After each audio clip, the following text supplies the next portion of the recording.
ಅರಕಲಗೂಡು ತಾಲೂಕಿನ ರುದ್ರಾಪಟ್ಟಣ ಮತ್ತು Saligrama Bethel ಚರ್ಚ್ನ father ಆದಂತಹ ಜಾನ್ಸನ್ ಅವರು ನಮ್ಮೊಂದಿಗೆ ಬಾಲ್ಯ ವಿವಾಹ ತಡೆಗಟ್ಟಲು ಕೆಲವೊಂದಷ್ಟು ಸಲಹೆಗಳನ್ನು ನೀಡ್ತಾರೆ. ನಮಸ್ತೆ ವೀಕ್ಷಕರೇ, ನಾವು ಇಂದು ಅರಕಲಗೂಡು ತಾಲೂಕು ರುದ್ರಾಪಟ್ಟಣ ಗ್ರಾಮದ ಬೇತೇಲ್ ಚರ್ಚ್ ಮತ್ತು ಸಾಲಿಗ್ರಾಮ ತಾಲೂಕು ಪಟ್ಟಣದಲ್ಲಿರುವಂತಹ ಬೇತೇಲ್ ಚರ್ಚ್, ಎರಡೂ ಚರ್ಚ್ಗಳ ಫಾದರ್ ಆದಂತಹ ಜಾನ್ಸನ್ ಸರ್ ಇವತ್ತು ನಮ್ಮೊಟ್ಟಿಗೆ ಇದ್ದಾರೆ.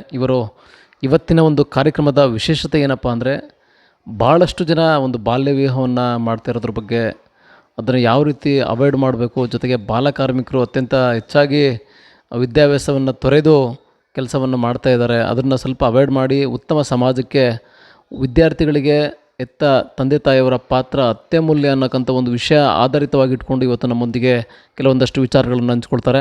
ಬನ್ನಿ ಅವ್ರ ಜೊತೆ ಒಂದು ವಿಚಾರಗಳನ್ನು ಹಂಚ್ಕೊಳ್ಳುವಂಥ ಒಂದಷ್ಟು ಸಂದರ್ಶನಗಳನ್ನು ಮಾಡೋಣ. ನಮಸ್ಕಾರ ಸರ್. ಮಕ್ಕಳು ಈಗ ಬಾಲ್ಯ ವಿವಾಹ ಆಗ್ತಾಯಿದ್ದಾರೆ ಮತ್ತು ಬಾಲಕಾರ್ಮಿಕರಾಗ್ತಾಯಿದ್ದಾರೆ. ಸರ್ಕಾರದಿಂದ ಅನೇಕ ಯೋಜನೆಗಳು ಬಂದರೂ ಕೂಡ ಇದು ಬಾಲ್ಯ ವಿವಾಹನ ತಡೆಗಟ್ಟೋಕ್ಕಾಗ್ತಾಯಿಲ್ಲ. ಈ ಒಂದು ನಿಟ್ಟಲ್ಲಿ ನೀವೊಬ್ಬರು ಶಾಲಾ ಆಡಳಿತ ಮಂಡಳಿಯ ಒಬ್ಬರು ಸದಸ್ಯರಾಗಿ ಏನು ಹೇಳ್ತೀರಿ ಸರ್? ಮೊದಲು RJ ವೀಕ್ಷಕರಿಗೆ ನಿಜವಾಗಿ ನಾನು ವಂದಿಸ್ತೇನೆ. ಮುಖ್ಯವಾಗಿ ನಾನು ಹೇಳುವಂಥದ್ದು, ತುಂಬ ಜನ ತಂದೆ ತಾಯಿಗಳು ಮಕ್ಕಳನ್ನು ಎತ್ತ ನಂತರ ಓದಿಸ್ಬೇಕು ಅನ್ನೋ ಆಸೆ ಇದೆ, ಆದರೆ ಇತ್ತೀಚಿನ ಒತ್ತಡದ ಪರಿಸ್ಥಿತಿಯಲ್ಲಿ ಓದಿಸ್ತಾ ಇಲ್ಲ. ಇತ್ತೀಚಿನ ಕಾಲದಲ್ಲಿ ಮಕ್ಕಳು ಜಾಸ್ತಿ ತುಂಬ ಅಡಿಕ್ಟ್ ಆಗಿರೋದು ಮೊಬೈಲಲ್ಲಿ ಅಡಿಕ್ಟ್ ಆಗಿ ಓದಿನ ಕಡೆ ತುಂಬ ದೂರ ಇದ್ದಾರೆ. ಇಂಥ ನಿಟ್ಟಿನಲ್ಲಿ ತಂದೆ ತಾಯಿಗಳಿಗೆ ನಾನು ಹೇಳುವಂಥದ್ದು, ಮಕ್ಕಳನ್ನು ಒಳ್ಳೆ ರೀತಿಯಲ್ಲಿ ಬೆಳೆಸ್ರಿ, ವಿದ್ಯಾಭ್ಯಾಸ ಕೊಡಿಸ್ರಿ. ಜೊತೆಗೆ ನಾನು ಹೇಳುವಂಥದ್ದು ಒಂದೇ ಒಂದು ಮಾತೇನಪ್ಪ ಅಂದರೆ, ಬಾಲ್ಯ ವಿವಾಹವನ್ನು ತಡೆಗಟ್ಟಬೇಕು ನಾವು. ಇವತ್ತು ನಾನು ತುಂಬ ಕಡೆ ನೋಡ್ತಾ ಇದ್ದೀನಿ, ಎಲ್ಲ ಕಡೆ ನೋಡ್ತಾ ಇದ್ದೀನಿ, ತುಂಬ ಜನರು 16-17 ವರ್ಷ ಬರ್ತಿದ್ದ ಹಾಗೆ ಮಕ್ಕಳಿಗಿಷ್ಟ ಓದಲಿಕ್ಕೆ ಅಳ್ತಾರೆ, ಮಕ್ಕಳು ಓದಬೇಕಂತ. ಆದರೆ ತಂದೆ ತಾಯಿಗಳು ಏನಕ್ಕೆ ಅಂತ ಗೊತ್ತಿಲ್ಲ ಮದುವೆ ಮಾಡ್ತಾಯಿದ್ದಾರೆ. ಬಟ್ ನಾನು ಹೇಳುವಂಥದ್ದು, ತಂದೆ ತಾಯಿಗಳೇ ದಯಮಾಡಿ ಹೇಳ್ತಾ ಇದ್ದೀನಿ ಕೇಳಿ, ನಿಮ್ಮ ಮಕ್ಕಳ ಪ್ರೋತ್ಸಾಹವನ್ನು ನೀವು ಮಾಡಿರಿ, ಮಕ್ಕಳ ಜೊತೆಯಲ್ಲಿ ನೀವು ನಿಲ್ಲರಿ. ಮಕ್ಕಳು ಉತ್ತಮವಂಥ ಪ್ರಜೆಗಳಾಗ್ತಾರೆ. ಆ ಮಕ್ಕಳಿಗೆ ಮೊದಲು ನೀವು ಮದುವೆ ವಿಚಾರವನ್ನು ಮನೆಯಲ್ಲಿ ಮಾತಾಡಬೇಡಿ. ಅವ್ರ ಮನೆ ಮುಂದೆ ಯಾವುದೇ ಕಾರಣಕ್ಕೂ ಮಾತಾಡಬೇಡ್ರಿ. ಮೊಬೈಲ್ ಕೊಡಬೇಡಿ. ಓದಿನ ಕಡೆ ಗಮನ ಹರಿಸ್ರಿ. ಇಲ್ಲ, ನಾನು ಓದಿಸ್ಲಿಕ್ಕೆ ಕಷ್ಟ, ನಂತರ ದುಡ್ಡಿಲ್ಲ. ಸರ್ಕಾರ ತುಂಬ ಒಳ್ಳೊಳ್ಳೆಯ ಕಾನೂನುಗಳನ್ನ ತಂದಿದೆ, ಫ್ರೀಯಾಗಿ ಎಜುಕೇಷನ್ ಕೊಡ್ತಿದೆ, ಸರ್ಕಾರಿ ಶಾಲೆಗಳಿದ್ದಾವೆ. ಎಷ್ಟೋ ಕಡೆಯಲ್ಲಿ, ಎಷ್ಟೋ ಶಾಲೆಗಳಲ್ಲಿ, ಪ್ರೈವೇಟ್ ಶಾಲೆಗಳಲ್ಲಿ ನಿಮ್ಮ ಬಡತನವನ್ನು ನೋಡಿ ನಿಮ್ಮ ಫೀಸ್ಗಳನ್ನು ಎಷ್ಟೋ ಕಮ್ಮಿ ಮಾಡ್ತಾ ಇದ್ದಾವೆ. ನಾನು ನೋಡಿದ್ದೀನಿ, ಎಷ್ಟೋ ಉತ್ತಮವಾದಂಥ ಶಾಲೆಗಳಿದ್ದಾವೆ. ಅಂಥದ್ರಲ್ಲಿ ನಿಮ್ಮ ಮಕ್ಕಳಿಗೆ ದಯಮಾಡಿ ಉತ್ತಮವಾದಂಥ ವಿದ್ಯಾಭ್ಯಾಸವನ್ನು ಕೊಡಿಸ್ರಿ.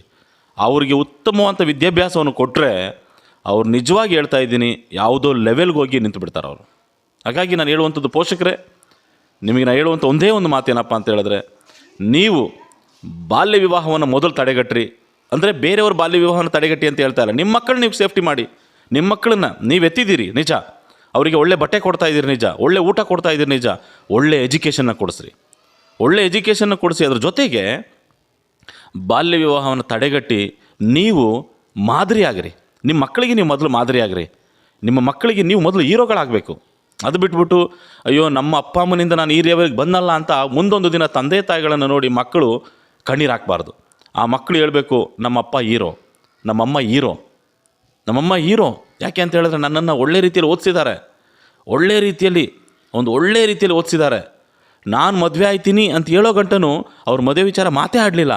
ಇವತ್ತು ಈ ಸ್ಥಾನದಲ್ಲಿದ್ದ ನಮ್ಮ ಅಪ್ಪ ಅಮ್ಮನೇ ಕಾರಣ ಅಂಥೇಳಿ ಅವ್ರುಗಳು ಯೋಚನೆ ಮಾಡಬೇಕು. ಅದೇ ರೀತಿ ಒಂದು ವೇಳೆ ಈ ಕಾರ್ಯಕ್ರಮವನ್ನು ಮಕ್ಕಳು ಒಂದು ವೇಳೆ ನೋಡ್ತಾ ಇದ್ದನ್ನು ಹೇಳುವಂಥದ್ದು, ಮಕ್ಕಳೇ ನೀವು ಸಹ ಅಷ್ಟೇ, ವರ್ಷಕ್ಕೆ ಒಂದು ಸಾರಿ ಫಾದರ್ಸ್ ಡೇ ಬರ್ತದೆ, ವರ್ಷಕ್ಕೆ ಒಂದು ಸಾರಿ ಮದರ್ಸ್ ಡೇ ಬರ್ತದೆ.